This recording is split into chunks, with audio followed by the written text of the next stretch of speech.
हम लोग यहाँ पर सीखेंगे कि एंगल क्या होता है, वो कैसे डिफाइन किया गया है। तो उसके लिए हम लोग क्या करते हैं कि एक इनिशियल लाइन लेते हैं, एक एरो लेते हैं, उसको हम लोग इनिशियल साइड बोलते हैं। क्या बोलते हैं? Initial side. और इस इनिशियल साइड को रोटेट करते हैं। इनिशियल साइड को क्या करते हैं? रोटेट करते हैं।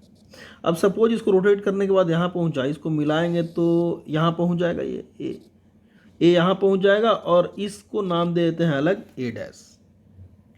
अब एंगल होता क्या है, तो एंगल को हम डिफाइन कैसे करते हैं? तो angle is a measure of rotation. अगर हम डिफिनीशन लिखें तो हम लिखेंगे क्या कि angle is a measure of rotation.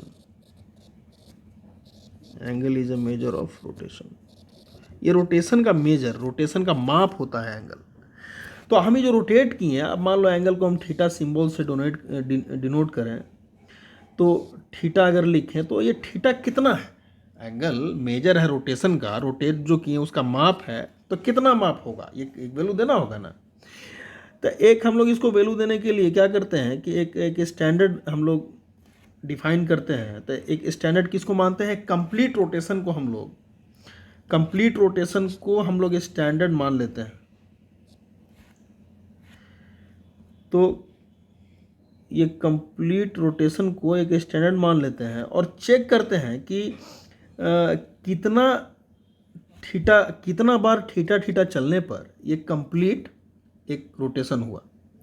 तो 1, 2 थीटा, 3 थीटा, 4, 5, 6 और एक 7। तो 7 बार जब हम थीटा चले तो 1 कंप्लीट रोटेशन हो गया।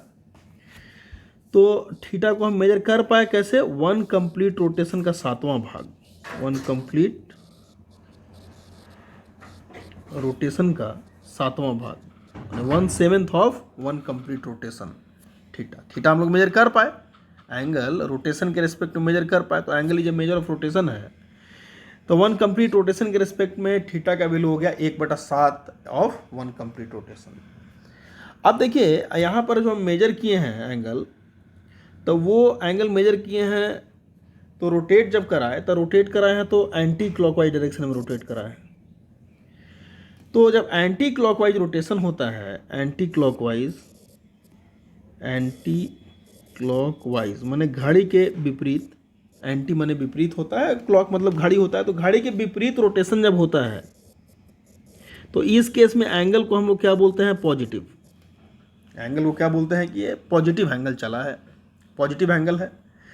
और वही अगर जो रोटेशन हुआ, सपोज वो ए इनिशियल साइड था, अच्छा, और इनिशियल साइड रोटेट करने पर यहाँ आ गया ए डैश। अब ये जो होगा ये क्लॉकवाइज घड़ी के डायरेक्शन में रोटेट किया है। तो क्लॉकवाइज रोटेशन जब होता है तो एंगल को हम निगेटिव मानते हैं, बोलते हैं कि निगेटिव रोटेशन हुआ है, निगेटिव एंगल चला है।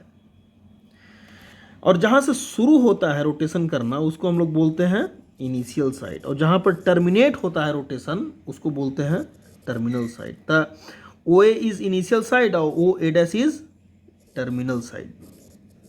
यहाँ पर इनिशियल साइड ओ ए है और टर्मिनल साइड ये है, टर्मिनल साइड ये है।